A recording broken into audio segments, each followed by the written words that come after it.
सहारा India के तमाम जमाकर्ताओं के लिए आ चुकी है बहुत बड़ी खुशखबरी। जी हाँ दोस्तों, अमित शाह जी के द्वारा बहुत बड़ी खुशखबरी वो भी निवेशकों के लिए आ चुकी है। क्या है खुशखबरी दोस्तों, आज की इस वीडियो में सारी जानकारी आप सभी लोग को बताने वाले। तो देख सकते हैं दोस्तों, सहारा इंडिया भुगतान को लेके जो है वो पूरे राज्य के जो है वो मंत्रीगण मिले हुए थे और मिलने के बाद एक निर्णय लिया गया। निर्णय में क्या खबर निकल के आई है, इससे क्या निवेशकों को फ़ायदा मिलने वाला है, कब से निवेशकों को पैसा मिलेगा।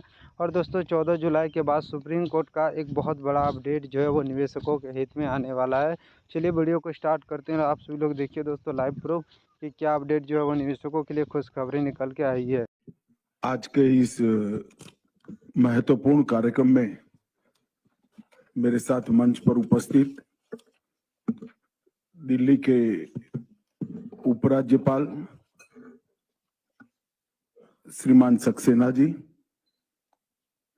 दिल्ली की लोकप्रिय मुख्यमंत्री बहन रेखा गुप्ता जी, दिल्ली सरकार के गृह मंत्री श्री आशीष सूद जी,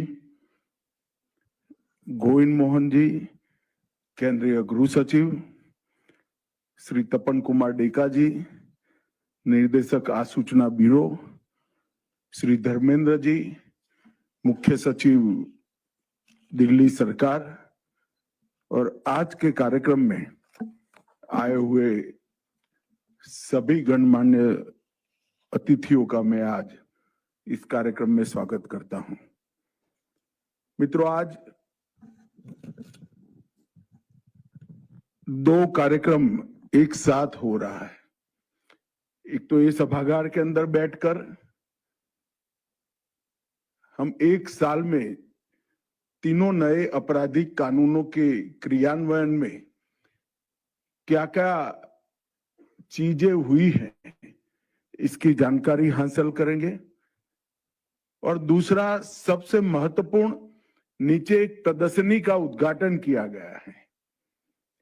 मैं हृदयपूर्वक बधाई देना चाहता हूं भारत सरकार के गृह सचिव और उनकी टीम को, क्योंकि ये प्रदर्शनी को जब नरेंद्र मोदी जी ने चंडीगढ़ में देखा, उन्होंने वहीं पर गोविंद मोहन जी को सूचना दी थी कि उसको हर राज्य में लगाकर राज्य के पत्रकार बंधु,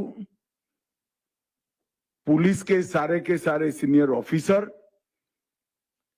बार एसोसिएशन के सभी प्रमुख वकील साहिबान, न्याय के काम में जुड़े हुए सभी जुडिशियल ऑफिसर, और विशेषकर स्कूल और कॉलेज के बच्चे इसको बहुत डिटेल तरीके से देखें, इसकी व्यवस्था करनी चाहिए। क्योंकि ये कानून जब बने तब पूरी प्रोसीजर में मैं पहले दिन से लेकर पार्लियामेंट में पारित होने तक इन्वॉल्व रहा हूं। इस कानून को पुस्तक में पढ़ना, इस कानून के सर्कुलर्स का अध्ययन करना, इससे इस कानून की उपयोगिता को आप जान ही नहीं पाएंगे।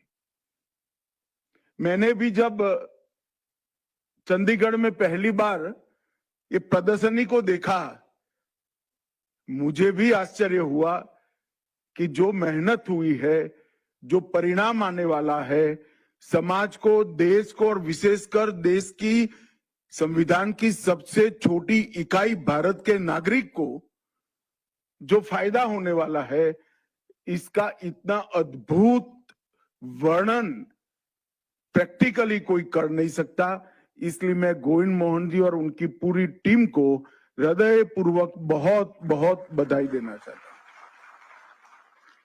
और मैं आग्रह करता हूं उपराज्यपाल महोदय और बहन रेखा गुप्ता से, दिल्ली सरकार की पूरी टीम से, कि आप भी दिल्ली में 6 तारीख तक ये प्रदर्शनी है, जरूरत पड़े अगर हॉल की सुविधा हो तो थोड़ा बढ़ाकर भी कम से कम किशोर और युवा इसको देख ले कि आने वाला भविष्य इनका कितना सुरक्षित हुआ है। दिल्ली के सभी पत्रकार बंधु देख ले, जिसे कहीं पर भी लिपापोती होती है तो जागरूकता से वो लिख सके। सीनियर पुलिस ऑफिसर भी इसको एक बार देख ले कि कितने चेक एंड बैलेंस है।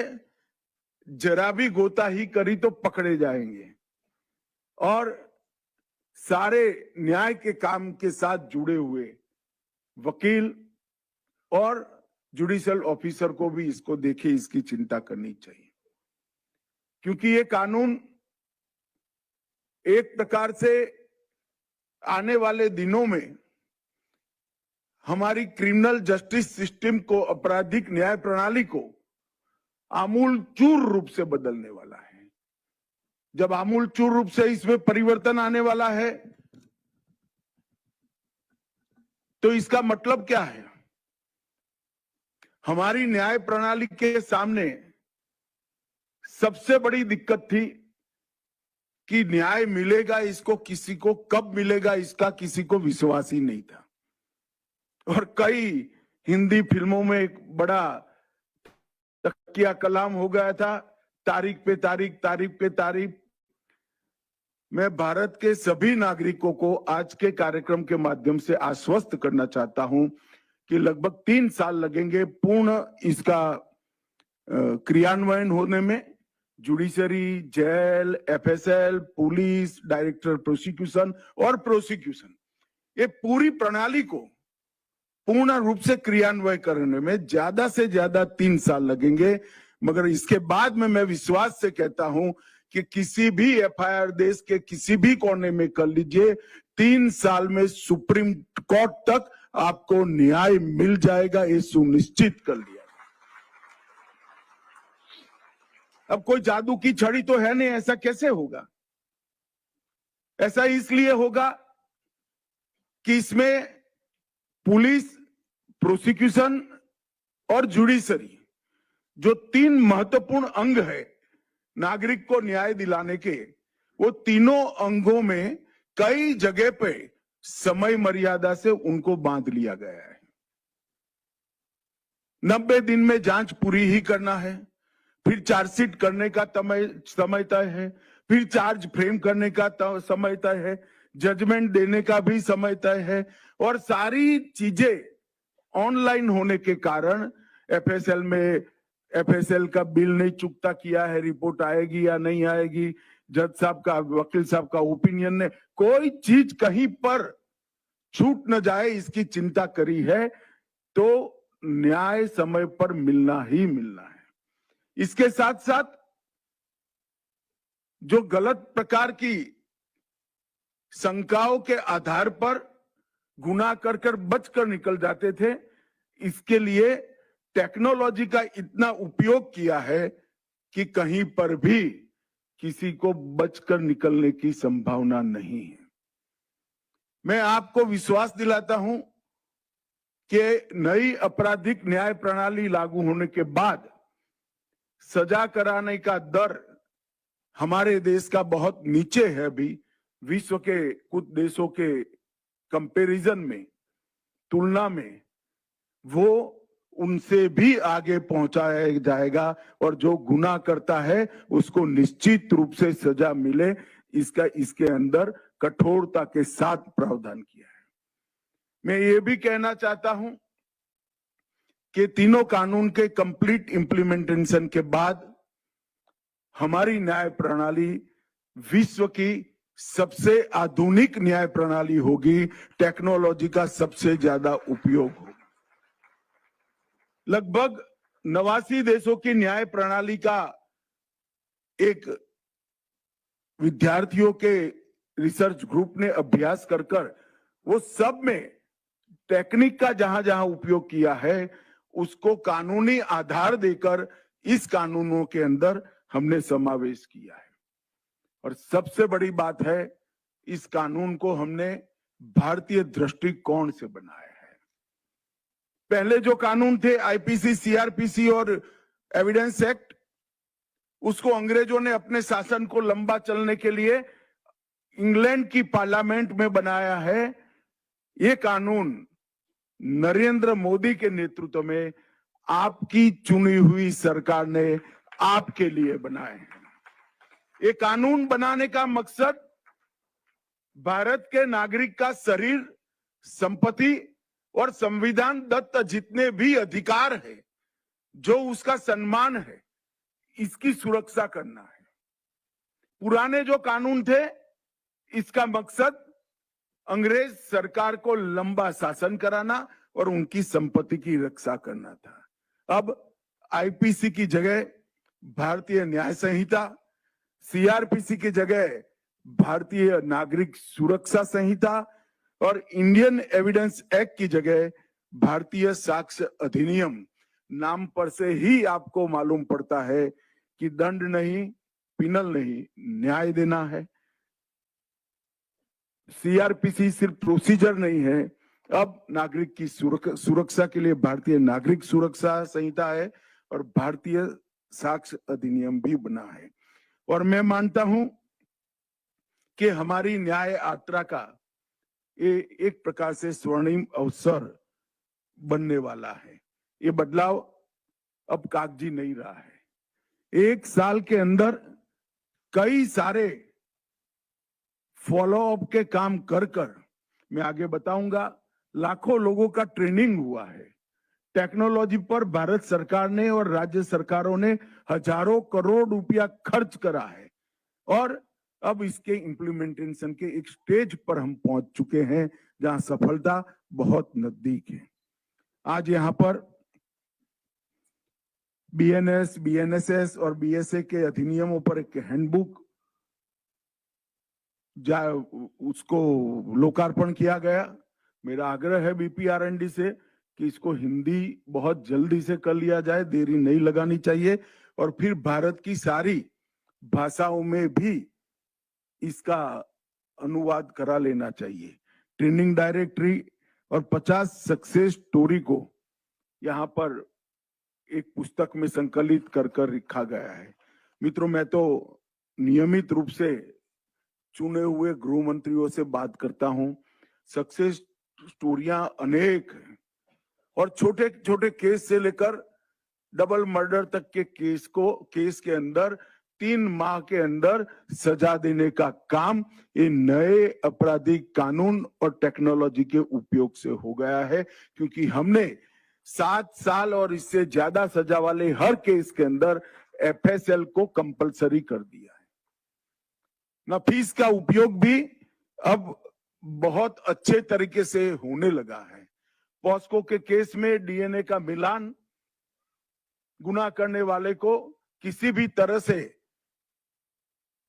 तरह से छूटने की रजा नहीं देता है और डिजिटल जब्ती के लिए भी और डिजिटल आरोप मतलब गुनाहों के लिए भी कई सारी टेक्नोलॉजी का उपयोग हमने किया है।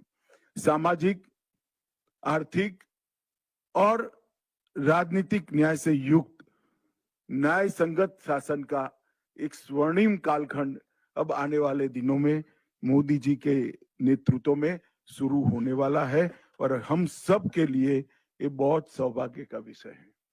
जैसा मैंने कहा, एक साल के अंदर एक प्रकार से 14,80,000 पुलिस कर्मियों की ट्रेनिंग हुई, 42,000 जेल के कर्मचारियों की ट्रेनिंग हुई है, 19,000 से ज्यादा न्यायिक अधिकारियों की ट्रेनिंग हुई है और 11,000 से ज्यादा पब्लिक प्रोसिक्यूटर्स की ट्रेनिंग हुई है। लगातार रिव्यू बैठकें हमने एक साल में की है। 100% 23 राज्य और केंद्र शासित प्रदेशों ने क्षमता निर्माण का काम 100% पूरा किया है और बाकी सारे राज्यों में 80% तक हुआ था। जब मैंने रिव्यू करा, शायद आज हो गया होगा। इसमें कई सारी अधिसूचनाएं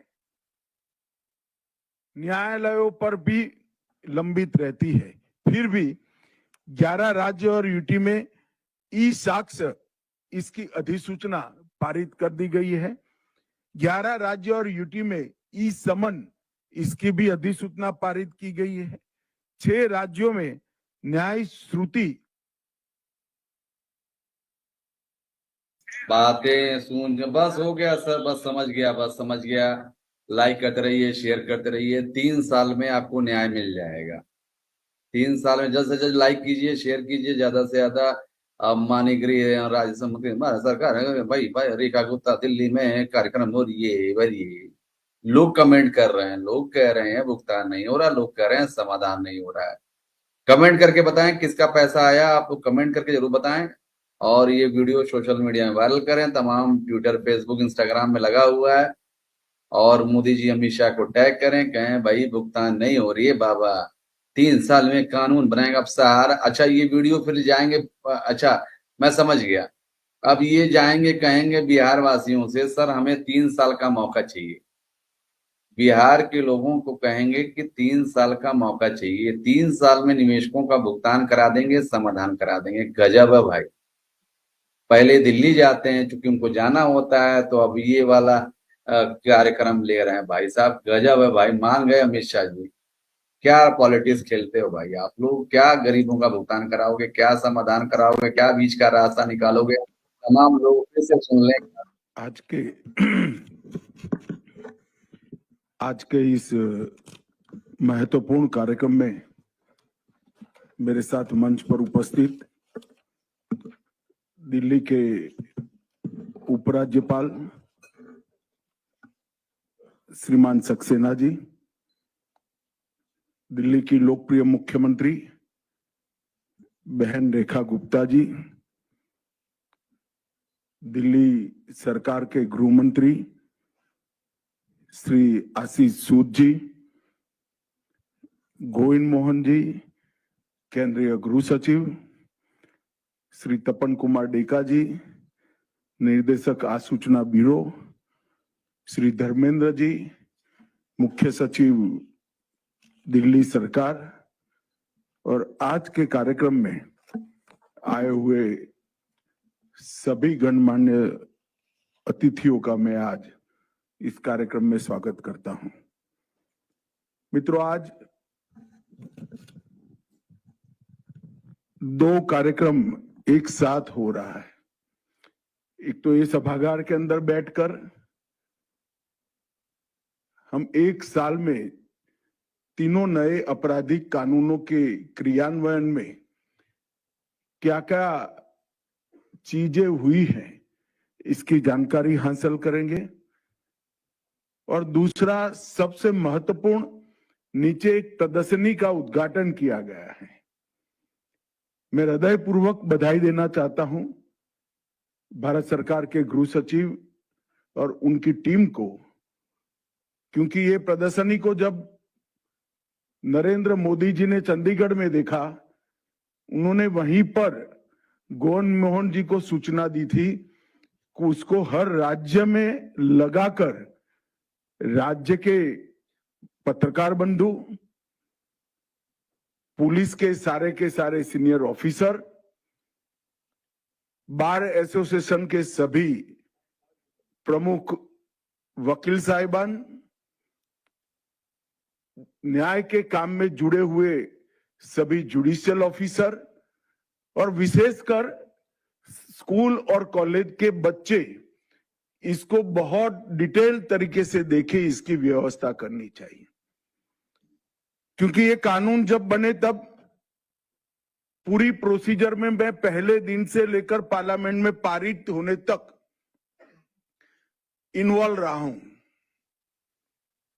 इस कानून को पुस्तक में पढ़ना, इस कानून के सर्कुलर्स का अध्ययन करना, इससे इस कानून की उपयोगिता को आप जान ही नहीं पाएंगे।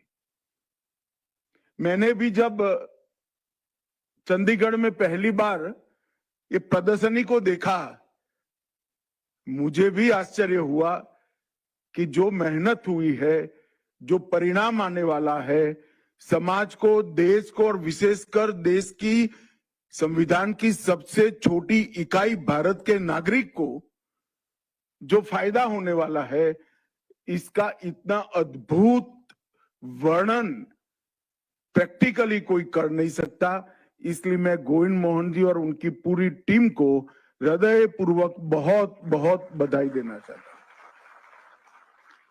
और मैं आग्रह करता हूं उपराज्यपाल महोदय और बहन रेखा गुप्ता से, दिल्ली सरकार की पूरी टीम से, कि आप भी दिल्ली में 6 तारीख तक ये प्रदर्शनी है। जरूरत पड़े अगर हॉल की सुविधा हो तो थोड़ा बढ़ाकर भी कम से कम किशोर और युवा इसको देख ले कि आने वाला भविष्य इनका कितना सुरक्षित हुआ है। बहसबाजी शुरू हो गई फिर से। किसी का भुगतान 3 साल बाद करेंगे, 5 साल बाद करेंगे। लाइक कीजिए, शेयर कीजिए। रेडिंग इंडिया को लाइक, सब्सक्राइब और शेयर। जय हिंद, जय भारत। शुक्रिया, धन्यवाद।